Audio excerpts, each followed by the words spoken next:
Hello दोस्तों, तो स्वागत है आपका इस GK GS by Krishna Kumar YouTube channel पर। तो कैसे हो दोस्तों? खूब बढ़िया। ठीक। तो हम पढ़ रहे थे बायोलॉजी। बायोलॉजी में हमने पढ़ा था पहला चैप्टर कोशिका। कोशिका के अंतर्गत हमने पार्ट 1 पढ़ लिया, पार्ट 2 पढ़ लिया। यानी कि पार्ट 1 के अंतर्गत तो हमने कोशिका और कोशिका सिद्धांत, कोशिका झिल्ली और कोशिका भित्ति पढ़ी थी। ठीक है।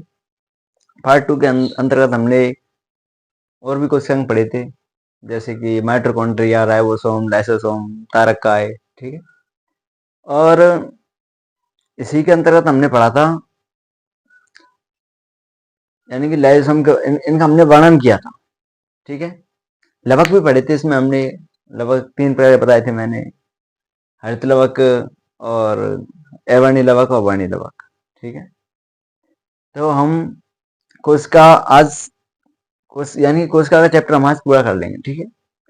तो कोशिका में आपका एक चैप्टर रह गया है, यानी कि एक पॉइंट रह गया है एक कोशिका में, वो है केंद्रक। तो केंद्रक पढ़ लेते हैं। देखो,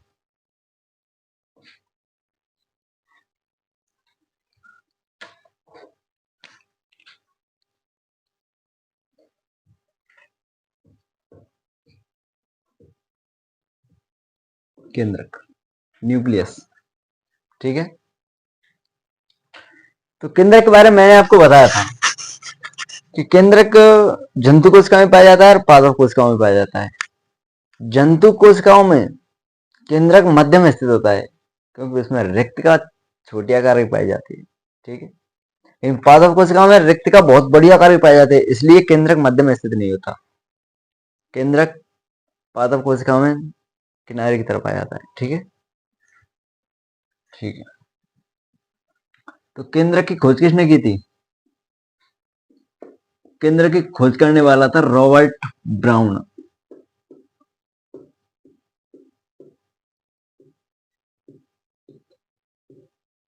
केंद्र की खोज करने वाला कौन था? Robert brown. कब की थी इसने खोज? 1831 में। ठीक है। ओके।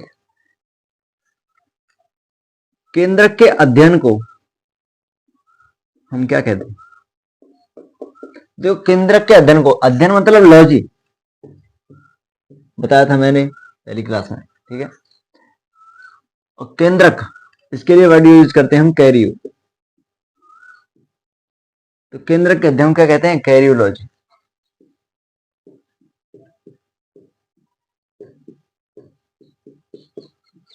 ठीक है। ओके। केंद्र के बारे में खोज रॉबर्ट ब्राउन ने की 1831 में, और अध्ययन कैरियोलॉजी। देखो, ये आपकी क्या है? कोशिका। ठीक है। ये मान लो हमारी कोशिका है। कोशिका के, जैसे जंतु कोशिका मान लो जैसे, और कोशिका के मध्य में क्या है? केंद्रक। ठीक है। ये आपका केंद्र है। चलो ठीक है। ये क्या है? केंद्रक। अब इस केंद्रक को हम बाहर निकाल देते हैं कोशिका से। तो मान लो ये हमने बाहर निकाल लिया।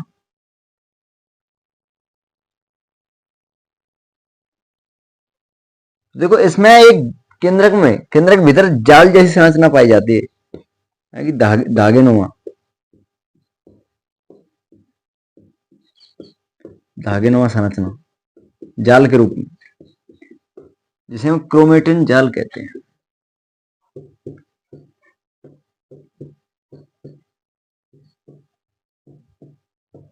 ठीक है। ओके। इसी क्रोमेटिन जाल को हम कहते हैं गुणसूत्र। गुणसूत्र। और गुणसूत्र को इंग्लिश में क्या कहते हैं? क्रोमोसोम।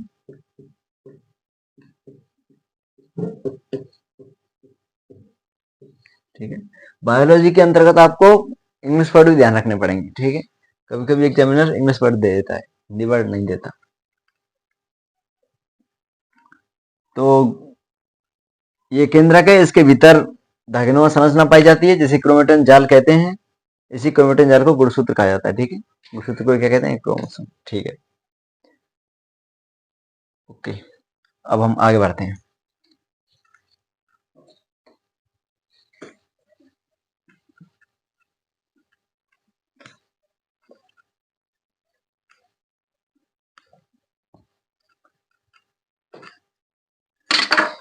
हम आगे बढ़ रहे थे किसकी तरफ, गुणसूत्र की तरफ।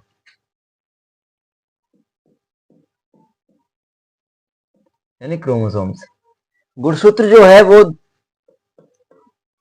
यानी गुणसूत्र में एक तो स्टोन प्रोटीन पाई जाती है, स्टोन प्रोटीन, और डीएनए।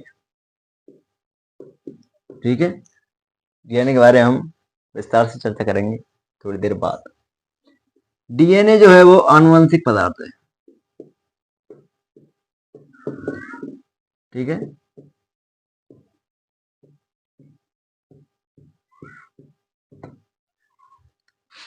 डीएनए आनुवंशिक पदार्थ है, एडिटिक मटेरियल।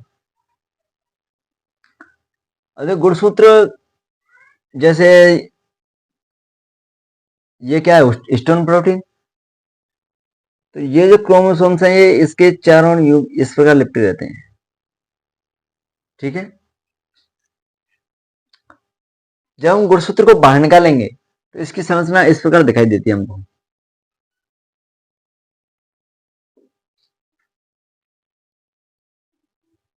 ठीक है, ये क्या है, गुणसूत्र,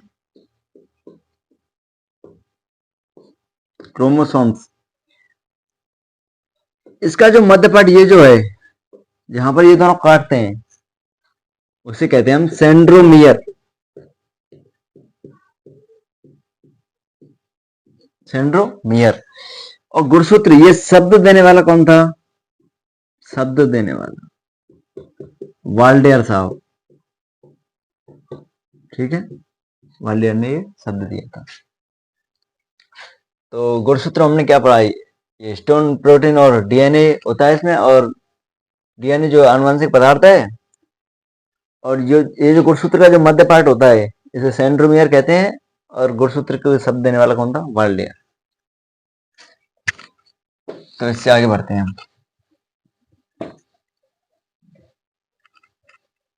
ठीक है, इसे कॉपी में नोट करते चलना साथ ही साथ। ठीक है, और इसे साथ ही साथ याद करना है।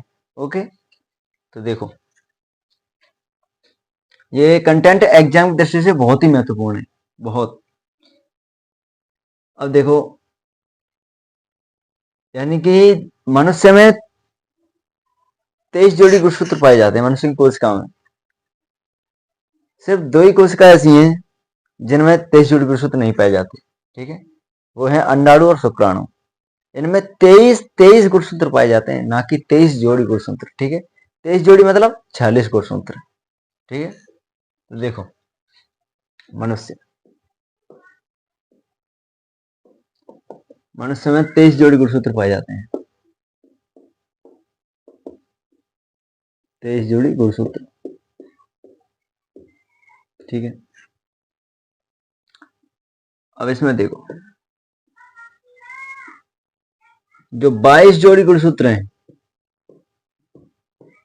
22 जोड़ी, उनको कहते हैं हम ऑटोसोम।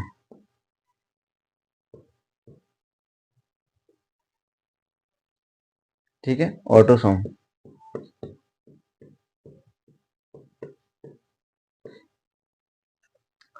और बचे आपके एक जोड़ी, इनको कहते हैं हम एलोसोम।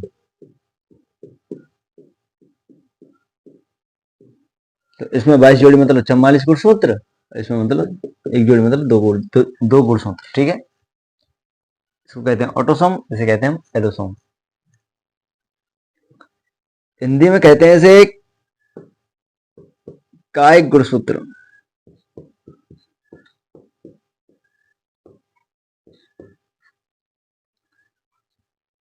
और इन्हें कहते हैं क्या, लैंगिक गुणसूत्र।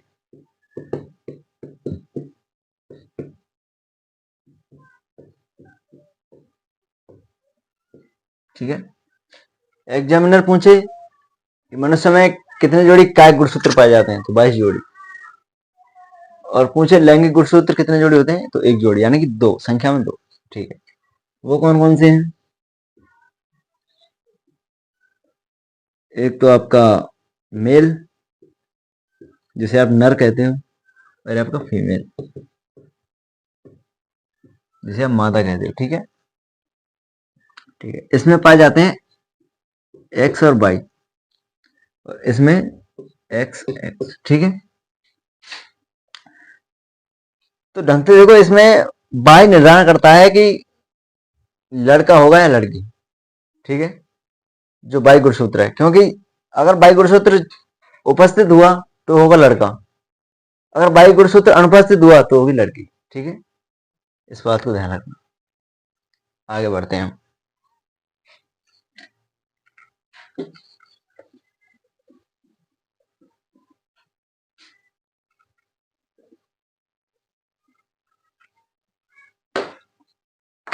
तो हमने ये बात जान ली कि जो वाई गुणसूत्र है,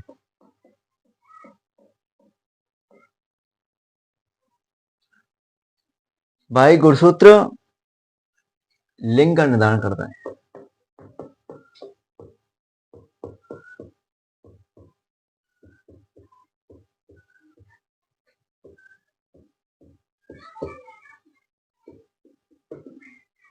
ठीक है, यानी कि मेल होगी या फीमेल, मेल होगा या फीमेल, इसका निर्धारण कौन करता है? वाई गुणसूत्र। ठीक है, अगर वाई उपस्थित है तो होगा वो लड़का, अगर वाई अनुपस्थित है तो होगी वो लड़की। ठीक है, देखो इसमें नोट डालो एक, यानी अपवाद। ऐसा कहते हैं कि मनुष्य की हर एक कोशिका में 23 जोड़ी गुणसूत्र पाए जाते हैं, लेकिन दो कोशिका ऐसी हैं जिनमें 22 जोड़ी गुणसूत्र पाए जाते हैं, यानी 22 जोड़ी नहीं, 23 गुणसूत्र। ठीक है, वो है आपके अंडाणु और शुक्राणु। तो नोट डालो, अंडाणु एवं शुक्राणु कोशिकाओं में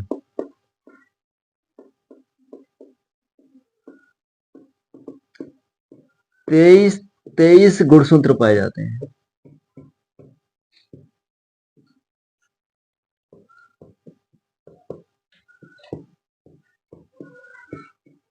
ठीक है, ये अपवाद है, इस बात को ध्यान रखना। 23 गुणसूत्र, यानी कि मान लो ये है अंडाणु और ये है शुक्राणु। ठीक है, इसके 23 और इसके 23। ठीक है, इनका जो फर्टिलाइजेशन होगा, यानी कि निषेचन, निषेचन। ठीक है, इनका निषेचन हो जाएगा तो उससे बनेगा भ्रूण। तो भ्रूण में कितने गुणसूत्र आ जाएंगे? देखो 23 और 23 46, यानी कि 23 जोड़ी। ठीक है, तो ढंग से देखो, वैद्य मान चलो यहाँ पर 46 होते और यहाँ भी 46 होते, तो यहाँ तो 23 जोड़ी नहीं 46 जोड़ी गुणसूत्र बन जाते, पर लेकिन मनुष्य की कोशिका में 23 जोड़ी गुणसूत्र पाए जाते हैं। ठीक है, इसीलिए ये 23 गुणसूत्र और इसमें 23 गुणसूत्र। ठीक है, अब हम आगे बढ़ते हैं। ये इसका क्या हुआ? अपवाद। ठीक है, यानी कि अंडाणु और शुक्राणु में 23 गुणसूत्र पाए जाते हैं।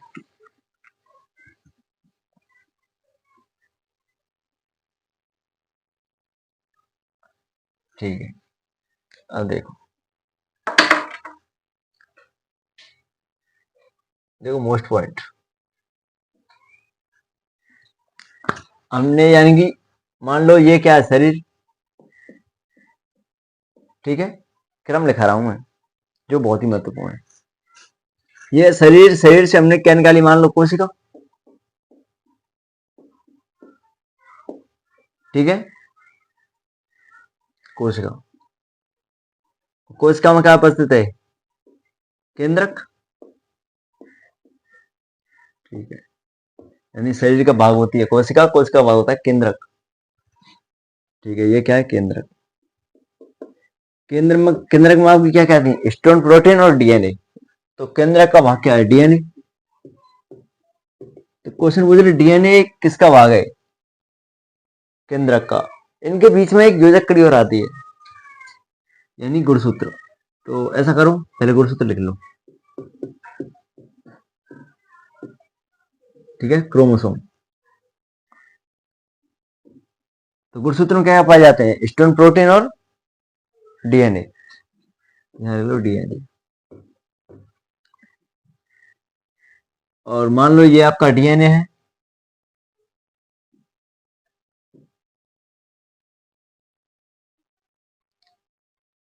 इसका छोटा सा भाग, इसको कहते हैं जीन, विशेष भाग।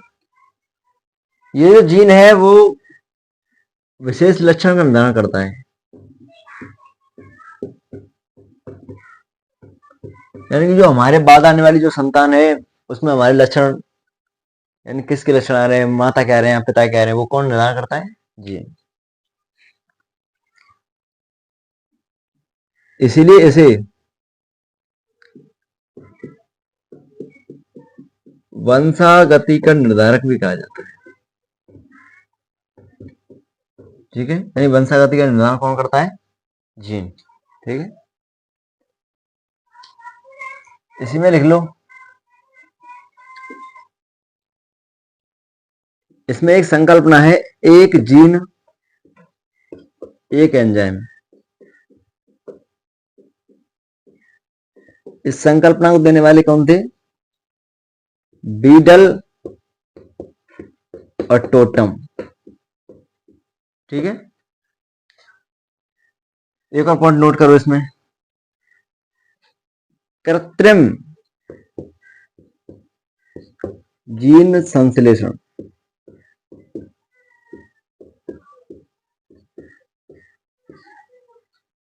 कृत्रिम जीन संश्लेषण, ये अवधारणा किसने दी थी? ठीक है, ये आपको मुझे कमेंट बॉक्स में बताना है, ठीक है, मोस्ट पॉइंट है, ठीक है। कृत्रिम जीन संश्लेषण की अवधारणा किसने दी थी? ठीक है, हमने क्या पढ़ा? शरीर, शरीर का भाग कोशिका, कोशिका में केंद्रक, केंद्रक में गुणसूत्र होते हैं, गुणसूत्र में डीएनए, डीएनए, डीएनए का भाग कौन है? जीन, ठीक है। एक जीन एक ये संकल्पना बीडल व टोटम ने और विशेष लक्षण का निर्धारण करता है, वंशागति का निर्धारण कहा जाता है, ठीक है। कृत्रिम जीन संश्लेषण, इसके धन्यवाद देने पर कौन था? ये आपको मुझे कमेंट बॉक्स में बताना है कल, ठीक है। अब देखो, अब हम पढ़ने वाले हैं क्या? डीएनए। गुणसूत्र पढ़ लिया, उसके बाद हम पढ़ चुके, केंद्र भी पढ़ लिया, जीन भी पढ़ लिया हमने। तो अब हम पढ़ने वाले हैं डीएनए। तो डीएनए के साथ हम आरएनए भी पढ़ लेंगे। तो देखो,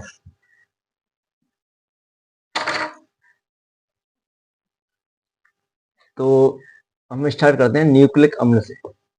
न्यूक्लिक अम्ल, ये दो होते हैं, एक तो आपका डीएनए, एक आपका आरएनए, ठीक है। DNA, RNA.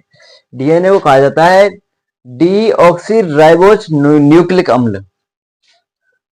तो डी ऑक्सी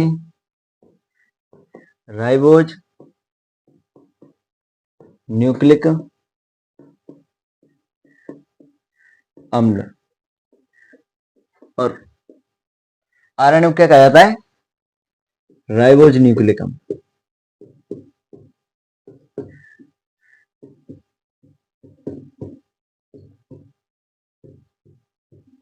ठीक है, ओके।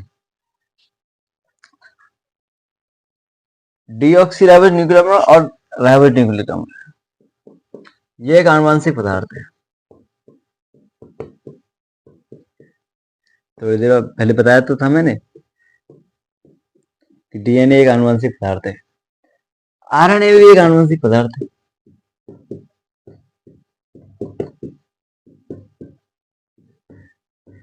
ठीक है। ये किसमें होता है? रेट्रोवायरस में, रेट्रोवायरस, ठीक है। और रेट्रोवायरस के कारण कौन सा रोग? एचआईवी, ठीक है, एचआईवी। HIV का एड्स, AIDS, ठीक है। ओके, तो DNA RNA में हमने एक अंतर तो ये पढ़ा। और देखो DNA की बात करते हैं।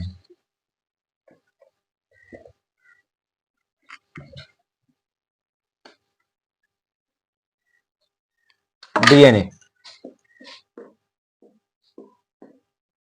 तो डीऑक्सीराइबोज न्यूक्लिक अम्ल, ठीक है, ये तो इसका पूरा नाम है। इसमें इसका मिश्रण यानी कि ये इसमें क्या क्या मिले होता है, यानी कि किस किस से मिलकर बना होता है, ठीक है। तो देखो ये बना होता है डी ऑक्सी राइबोज। ये क्या होती है? शर्करा होती है। क्या होती है? इसमें एक शर्करा पाई जाती है डीएनए में, डीऑक्सी राइबोज। इसे हम एस से दर्शाते हैं, ठीक है, एस से दर्शा लेते शुगर। और इसमें होते हैं नाइट्रोजनी क्षारक, नाइट्रोजनी क्षारक, ठीक है, जिसे हम N2 बेस भी कहते हैं। ये कितने होते हैं? 4। तो आरएनए में कौन सी शर्करा आती है? राइबोज शर्करा। नाइट्रोजन क्षारक किसमें भी पाए जाते हैं? आरएनए में भी पाए जाते हैं, लेकिन उसमें एक अंतर है, वो अंतर पीछे बताऊंगा थोड़ी देर बाद। और तीसरा इसमें फॉस्फेट PO4 भी पाया जाता है, ठीक है। इसे हम इसे तो आप N2 बेस यानी N से दर्शा लेना, इसे आप P से दर्शा लेना, ठीक है, ठीक है। डीएनए का मिश्रण पढ़ लिया हमने। अब देखो ये जो डीएनए है इसमें आपके दो नाम आते हैं, एक तो न्यूक्लियोटाइड, ये शब्द बड़े कंफ्यूजिंग है, देखना, न्यूक्लियोटाइड, एक होता है न्यूक्लियोसाइड,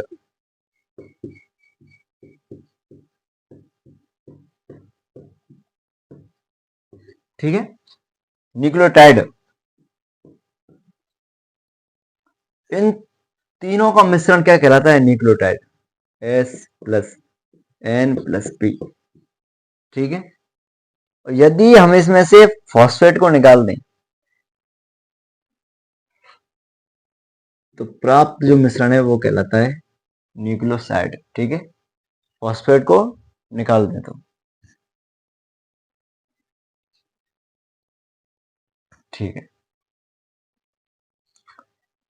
तो डीएनए पढ़ लिया हमने, डीऑक्सीराइबोस शर्करा पाई जाती है और इसमें नाइट्रोजन क्षारक होते हैं जो 4 होते हैं, और फॉस्फेट यानी कि PO4 इसमें पाया जाता है, और न्यूक्लियोटाइड यानी कि इन तीनों का मिश्रण, न्यूक्लियोसाइड यानी ऊपर के दोनों का मिश्रण, ठीक है।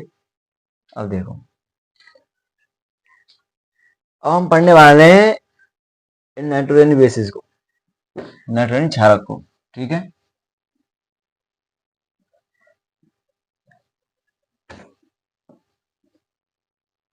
नाइट्रोजन क्षारक N2 बेसिस, नाइट्रोजन क्षारक, ठीक है।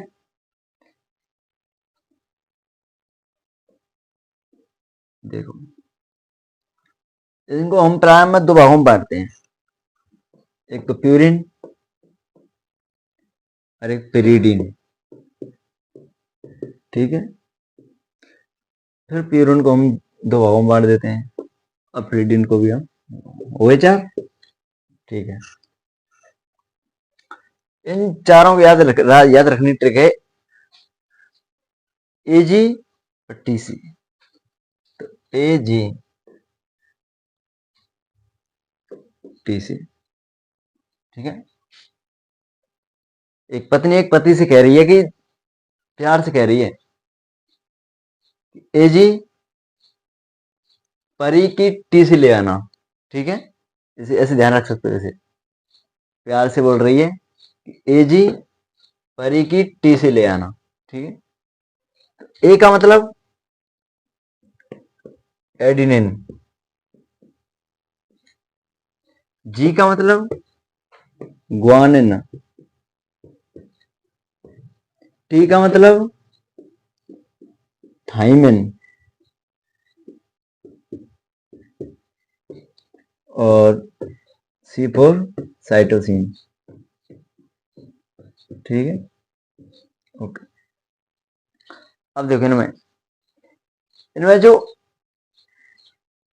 जो फर्स्ट के हैं, यानी ए, और इसमें फर्स्ट कौन है, टी, इनके मध्य डबल बॉन्ड पाया जाता है। ठीक है, तो यहां पर नोट कर लो, ए डबल बॉन्ड टी, और जी और सी के मध्य ट्रिपल बॉन्ड पाया जाता है, इसको ध्यान रखना। फिक्स है बिल्कुल, ठीक है, फिक्स है ये पॉइंट। अब देखो हम पढ़ते हैं डीएनए की संरचना। ये हो गया आपके N2 बेसिस। अब देखो डीएनए की संरचना, डीएनए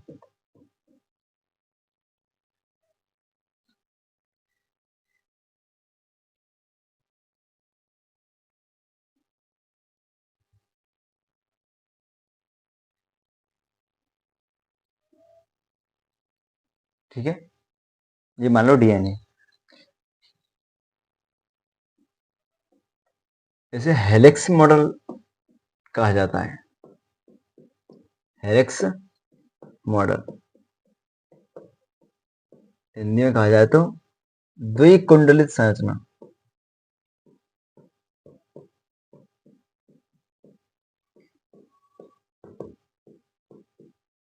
ठीक है, द्विकुंडलित संरचना देने वाले कौन थे, वॉटसन व क्रिक। ठीक है, इन दोनों को ही नोबेल पुरस्कार मिल चुका है।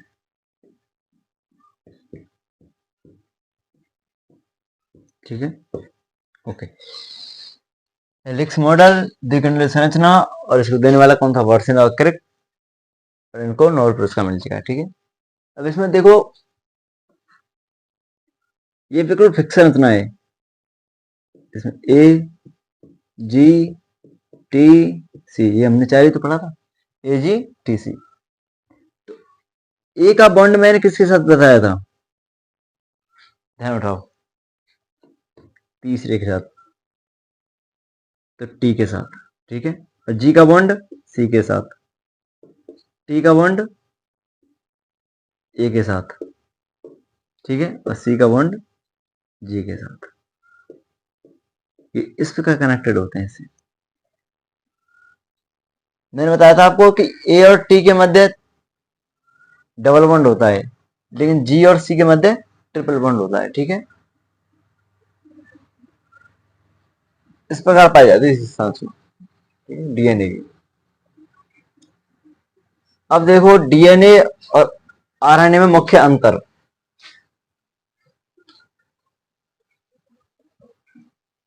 डीएनए और आरएनए में मुख्य अंतर, ये मान लो आपका डीएनए और ये आपका आरएनए। देखो एक तो आपने पढ़ लिया होगा डीएनए में डीऑक्सीराइबोज न्यूक्लिक अम्ल कहते हैं इसे, और इसे कहते हैं राइबोस न्यूक्लिक अम्ल। ठीक है, इसमें डीऑक्सीराइबोज संरचना पाई जाती है, इसमें राइबोस संरचना पाई जाती है। ठीक है, और अब इसका एक मेन डिफरेंस देखो,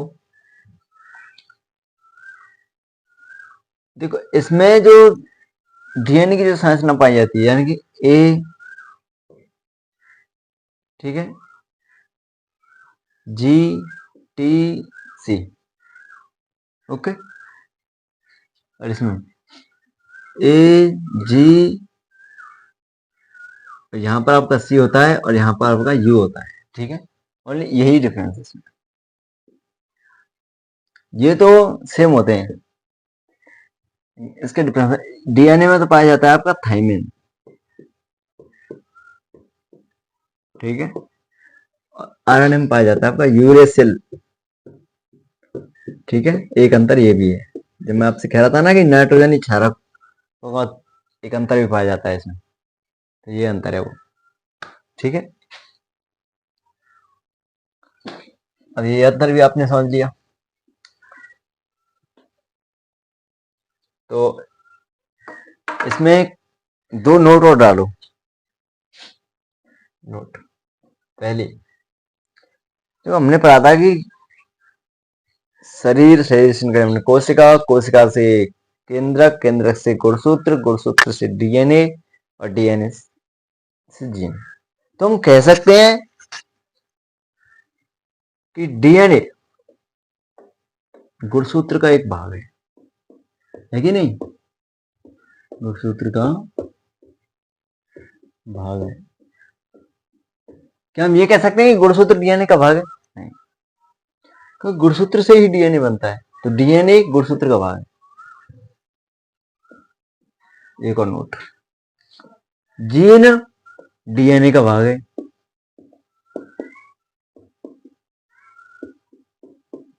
ठीक है, जो विशेष लक्षण का निर्धारण करता है।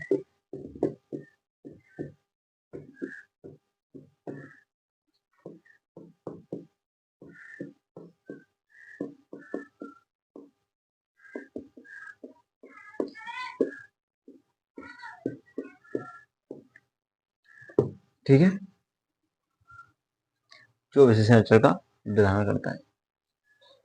अब ये आपका क्या हो गया, कोश का चैप्टर पूरा हो गया। ठीक है, अब यहां से आगे हम पढ़ेंगे पोषक तत्व। कल पढ़ेंगे हम पोषक तत्व। ठीक है, कोशिका के हम कुछ क्वेश्चंस भी लेकर आएंगे एक दिन। ठीक है, कम से कम 50 क्वेश्चन रहने वाले हैं आपके। ठीक है, कोशिका के। तो हम कल तो पोषक तत्व तो नया चैप्टर स्टार्ट करने वाले हैं कल। ठीक है, तो एक बार इसे रिवाइज भी कर लेते हैं। तो देखो, हमने कल कहाँ तक रिवाइज किया था, यानी कि हमने माइटोकॉन यानी कल के तो सारे ऑर्गन्स रिवाइज कर लिए थे हमने। तो हम आज का रिवाइज करते हैं। केंद्रक, केंद्रक पढ़ लेते हैं हम। केंद्रक की खोज रॉबर्ट ब्राउन ने की थी, और कब की थी? 1831 में। और इसके अध्ययन को क्या कहा जाता है? कैरियोलॉजी। ठीक है, केंद्रक, केंद्रक में कुछ यानी कि गुणसूत्र पाए जाते हैं। ठीक है, जिसकी संरचना क्रोमेटिक जाल के समान होती है, यानी धागेनुमा संरचना। गुणसूत्र जो है उसमें स्टोन प्रोटीन पाई जाती है और डीएनए। ठीक है, तो गुणसूत्र, गुणसूत्र को नाम देने वाला क्या कौन था? वाल्डेयर साहब। और यानी कि हरेक, यानी कि मनुष्य की हरेक कोशिका में, यानी कि सिर्फ 2 कोशिकाओं छोड़कर, अंडाणु और शुक्राणु को छोड़कर 23 जोड़ी गुणसूत्र पाए जाते हैं। ठीक है, और अंडाणु और शुक्राणु में 23 गुणसूत्र पाए जाते हैं। ठीक है, फिर हमने यहाँ से आगे पढ़ा था न्यूक्लिक अम्ल। डीएनए और आरएनए 2 प्रकार होते हैं। डीएनए मतलब डीऑक्सी राइबोज न्यूक्लिक अम्ल, और आरएनए मतलब राइबोज न्यूक्लिक अम्ल। ठीक है, डीएनए भी आनुवंशिक पदार्थ है, आरएनए भी आनुवंशिक पदार्थ है, लेकिन आरएनए रेट्रोवायरस में पाया जाता है। ठीक है, रेट्रोवायरस यानी एचआईवी। ठीक है, एचआईवी किसके कारण होता है? एड्स। ठीक है, एड्स एचआईवी वायरस के कारण होता है। अब देखो, इनमें एक और हमने डिफरेंस पढ़ा था, नाइट्रोजन क्षारक का। डीएनए में तो थायमिन होता है, और अंतर बता रहा हूँ, डीएनए में थायमिन और आरएनए में यूरेसिल। ठीक है, ओके। फिर हमने डीएनए का मिश्रण पढ़ा था, जिसमें डीऑक्सी शर्करा होती है, और इसमें फॉस्फेट और नाइट्रोजन क्षारक होते हैं। इन तीनों का मिश्रण कहलाता है न्यूक्लियोटाइड, और यदि हम फॉस्फेट को निकाल दें तो जो मिश्रण बचता है उसे कहते हैं हम न्यूक्लियोसाइड। ठीक है, इसके बाद हमने पढ़ा था डीएनए संरचना। हेरिक्स मॉडल कहते हैं इसे, यानी द्विकुंडली संरचना, और देने वाला कौन था? वॉटसन व क्रिक। ठीक है, ओके। तो आपको ये वीडियो अच्छी लगी हो तो चैनल को सब्सक्राइब करना और लाइक भी कर देना। ठीक है, थैंक यू दोस्तों।